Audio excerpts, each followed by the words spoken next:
Nudge: Improving Decisions About Health, Wealth, and Happiness by Richard H. Thaler and Cass R. Sunstein. Hi everyone.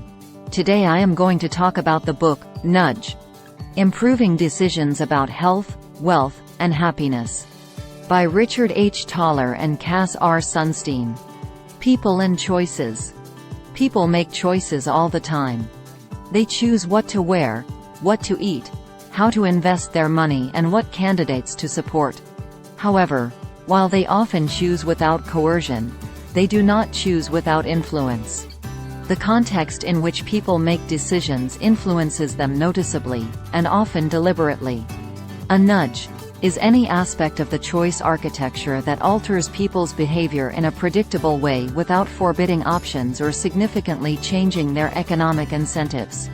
Those who organize choices and present them are choice architects, and their choice architecture can affect public and private decisions so markedly that they deserve heightened attention. The things that influence people are not always rational, and people are not always aware of what is influencing them. Consider the black flies painted in the urinals in Amsterdam's Schiphol airport. Men using urinals often don't aim well and make a mess. However, if you give them a target, even a painted fly, spillage plummets, in this case, by 80%. Small and apparently insignificant details can have major impacts on people's behavior. Every choice presentation is weighted, because the way you offer a choice shapes it. This means that your choice is not between framing choices or not framing them, but between framing them consciously and ethically, or framing them. To get people to act better, you can make a law and punish them for not following it. Or you can design their choices to nudge them toward better decisions. They're still free to do as they want, even to act self-destructively, but you've increased the odds that they will act sensibly instead. This libertarian paternalistic approach tries to care for people by guiding them, rather than regulating them. Being nudged can help, because under some circumstances, even when you know better, you don't always act rationally. Choice architects can make major improvements to the lives of others by designing user-friendly environments. This idea contradicts a popular stance expressed as, just maximize choices, meaning the more options, the better. Sounds good, but it just isn't true. People have trouble with decisions because the brain has two distinct systems. The automatic system provides immediate emotional responses. Answers come quickly, easily, and often intuitively. You use this system when you know something really well, such as when you speak your native language, or when you act out of habit. On the other hand, the reflective system requires conscious thought. For instance, the extra effort you might expend to learn and speak a foreign language. You can train your reflective system, but it moves more slowly and, at first, using it seems laborious. Thumbs up. To reason about things more easily, people apply rules of thumb to common situations. Unfortunately, that brings a cluster of biases into play. One is anchoring, in which a familiar fact influences your later reasoning. People also make decisions based on availability. They judge risk based on how easily they can obtain related information. If you've been through an earthquake, you're more likely to buy earthquake insurance, even if you live in a place where earthquakes are highly unlikely. If you present choices to people who are reasoning based on vivid but non-representative experiences, help them reason better by offering examples in which things worked out well. A third heuristic that leads people astray is representativeness. People judge a situation based on how similar it seems to past situations.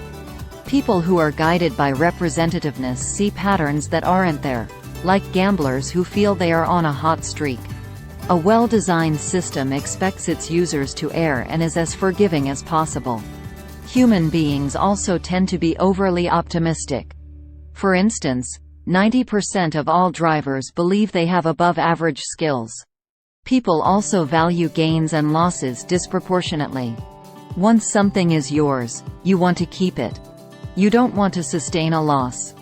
The related, status quo bias, occurs because people like things to stay the same. To help them make productive choices that feel comfortable, do something as simple as setting their current situation as their default option.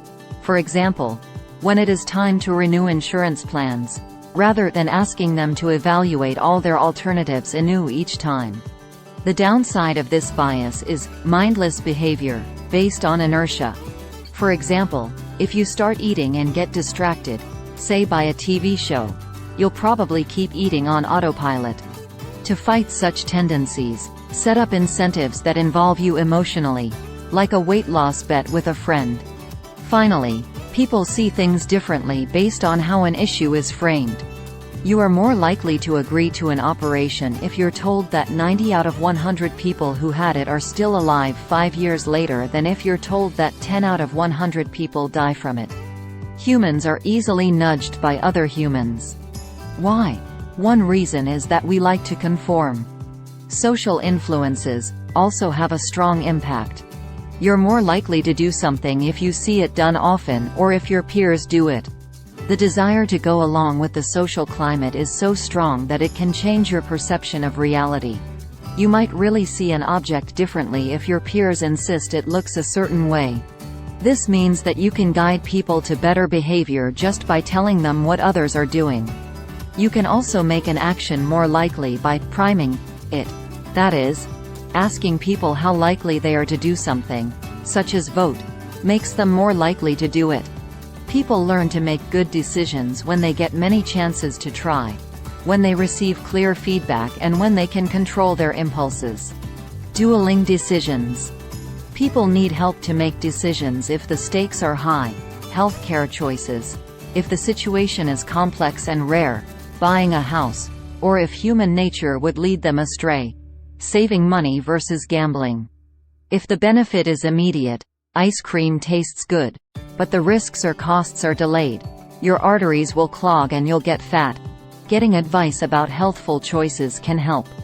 Some think the best choices come from having totally free options in a free market, but that's not the case.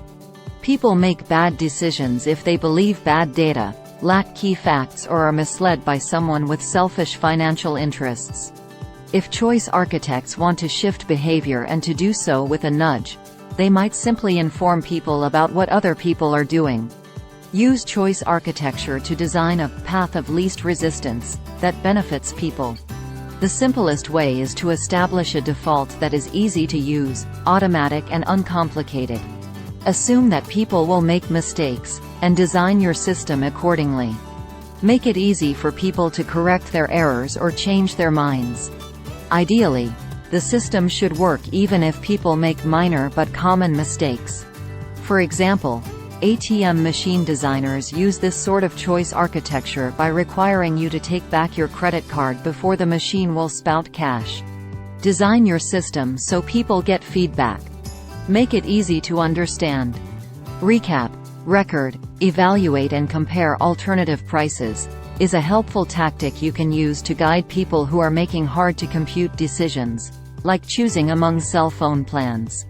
Such a program would document cell phone use, for example, and provide clear data on exactly what different choices cost, like a call to another country.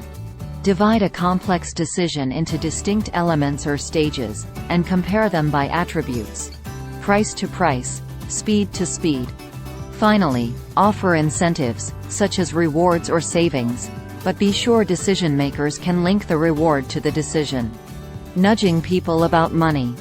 Most people know they should save money, but many don't save enough and may not even be sure what amount is enough. Most savings advice goes against human nature and asks people to make complex calculations. To help people save, nudge them.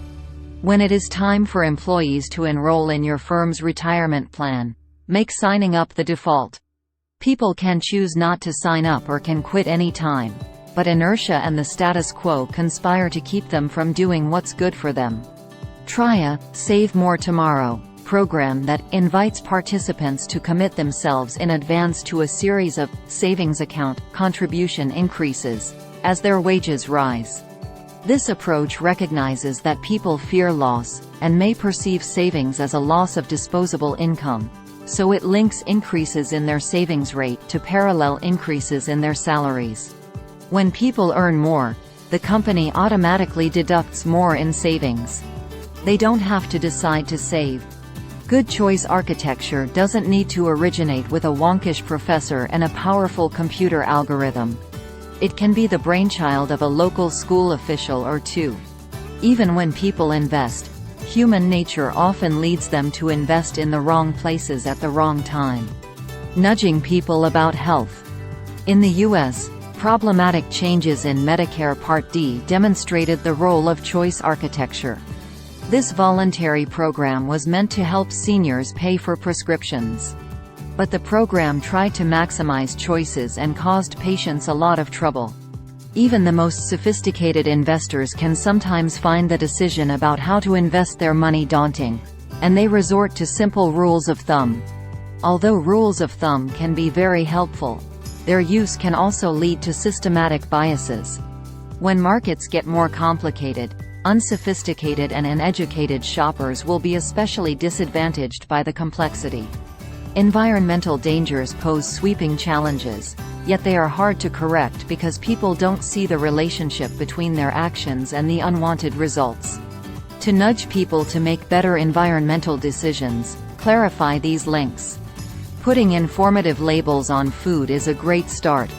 When the Environmental Protection Agency compiled data on toxic chemicals stored across the U.S. and required companies to disclose whether they produced such chemicals, many firms voluntarily improved their practices to stave off being put on an environmental blacklist, even though it carried no formal sanctions.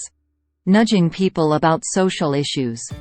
One way to resolve the social controversy over same-sex marriage and to nudge people toward more thoughtful marital decisions is to take government out of the marriage business. Governments would formalize civil unions between any two people to settle next-of-kin issues and certify legal partners.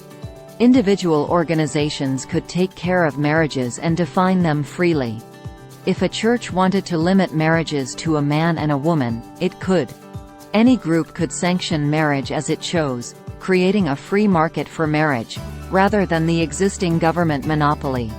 Government could and should establish defaults to provide for children's welfare, no matter who is in the civil union.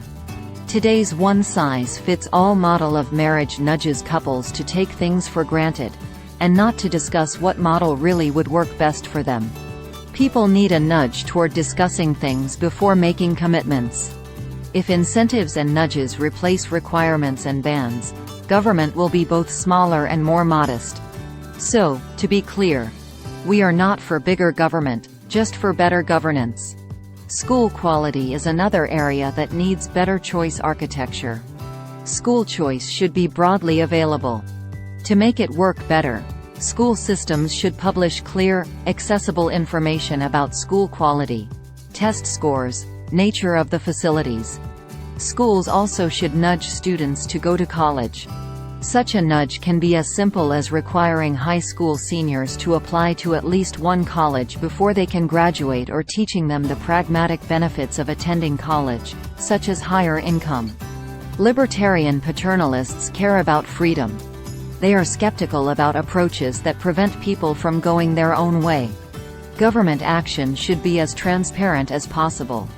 Government should provide background on how it makes decisions, who votes and what their votes imply for the average citizen. This would help the less powerful members of society without markedly inconveniencing more sophisticated citizens. Takeaways. People don't choose freely, even when they think they do. The context in which you make a decision always shapes your choices. People often make mistakes, especially in complex or emotional situations. Because people make mistakes, organizations need flexible, forgiving systems. Set up choices in a way that takes advantage of how humans make decisions. You can nudge people in beneficial directions. To help people make better decisions, give them clear, frequent feedback. To facilitate better decisions, design a default option that benefits people unless they explicitly choose otherwise. Help people understand the implications of their choices by offering examples. Use the recap approach to make decisions. Record how a chosen plan of action works. Evaluate it and compare alternative prices. To improve voters' decisions, make public policies as transparent as possible. Please like, share and subscribe for more videos. Thanks for watching.